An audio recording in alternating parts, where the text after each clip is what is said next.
Au lendemain de la signature d'un nouvel accord de paix entre la Colombie et les FARC, le pays reste divisé. Ceux qui sont contre cet accord, dont la première version avait été rejetée par référendum, estiment qu'il passe en force. Le Congrès, favorable au gouvernement, doit en effet seul le ratifier. Le chef des FARC, lui, se réjouit de cette nouvelle mouture qui prévoit toujours le désarmement des guérilleros et leur entrée en politique. Ce qui nous a donné confiance dans cet accord, c'est le soutien de la communauté internationale, en particulier celui des États-Unis, de l'Amérique latine et de l'Union européenne.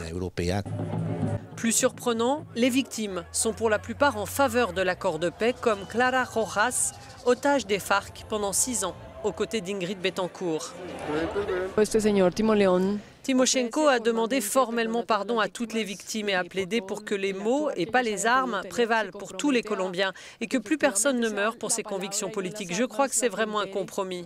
Para todos los colombianos, que ya no muera ninguna persona por su credo político. Yo creo que realmente hay un compromiso.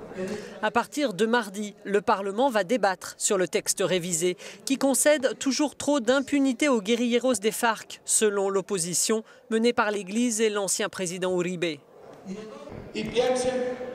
Compte tenu de ce qu'ils ont fait avec les FARC, que va faire le pays avec ces dissidents? Que va-t-il faire avec la guérilla de l'armée de libération nationale? Que va-t-il faire avec les 3500 groupes criminels, avec les 170 000 hectares concernés par le trafic de drogue? Le nouveau texte doit être approuvé par le Congrès, rappelle notre correspondante sur place. Et à partir de là, viendra le temps de sa mise en œuvre, une étape pleine de défis. Commencera aussi une période de 180 jours pendant lesquels les FARC, petit à petit, vont rendre leurs armes sous la supervision des Nations Unies. Poco a poco bajo la veeduría de Naciones Unidas.